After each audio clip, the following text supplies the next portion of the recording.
Good morning everyone. তো এখন বাজে সকাল 8টা আর আজ হচ্ছে শিবরাত্রি।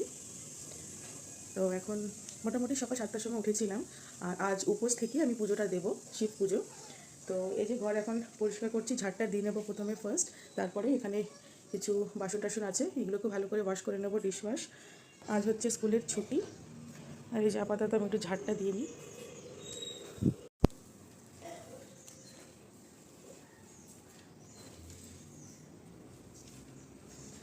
তো এই যে আমরা দুজনেই সকালবেলা বেরিয়ে যাই অফিসে আর স্কুলে, কিন্তু দেখো প্রত্যেক দিন এতগুলো করে নোংরা, মানে ঘরে থাকি না আমরা বেশি, তবু ঘরে এত নোংরা যে হয়ে যায়, প্রত্যেক দিনই এতটা করে নোংরা বেরোবে।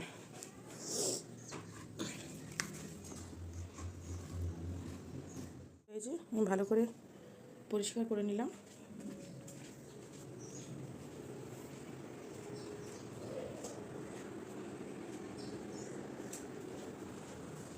আর সব থেকে বেশি নোংরা হয় এই যেই রান্নাঘরটায়। তো যাই হোক, ঝাড়টা তো দিনে 2বার করে দিতেই হয়, একবার বর যাওয়ার আগে, অফিসে যাওয়ার আগে একবার দেয়, আর আমি স্কুল থেকে ফিরে আসার পরে একবার দিই। তো এই যে, আর আমাদের এই কোয়ার্টারের টাইলসগুলো খুবই ভালো, মানে একদম চকচকে আর কি টাইলসগুলো। তো এখন এই যে এখন আমি ভালো করে পুছবো ব্যাপারটাকে, কিন্তু মোছার আগে যে কাজটা করবো সেটা হচ্ছে বাসন আগে মাজবো। ঝটপট করে সব কাজগুলো করছি, তাড়াতাড়ি একটু পুজো টুজো দিয়ে দিই, তারপরে আমি আজকে লাঞ্চে বানাবো খিচুড়ি। তো এই যে এখন বাসন টাসন ফটাফট করে ধুয়ে নেবো। আর এই যে কালকে রাত্রে মানে ঘুমানোর আগে আমি এই স্টোভগুলো ভালো করে ওই কচ ব্রাইট দিয়ে ঘষে ঘষে পুছে রেখেছি। এই যেগুলো রিংগুলো আলাদা করে বের করে মানে মেজে রাখতে হয়, পরিষ্কার করে রাখতে হয়।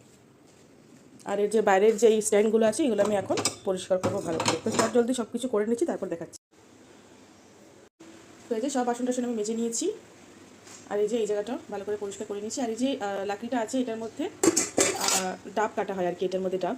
আর এই যে ওয়াশ মেশিনটা হচ্ছে প্রত্যেক দিনই বাসন মাজার পরে এটাকে মেজে ঘষে নিতে হয়, তার এটা একটু চকচকে থাকে এইভাবে। আর এই যে এখানে ডাব নিয়ে এসেছিলাম আমি, তো সেটা আজকে শিবরাত্রির এই মানে ঠাকুরের পুজোতে কাজে আসবে আর কি। ঠাকুরকে জল, তারপরে ডাবের জল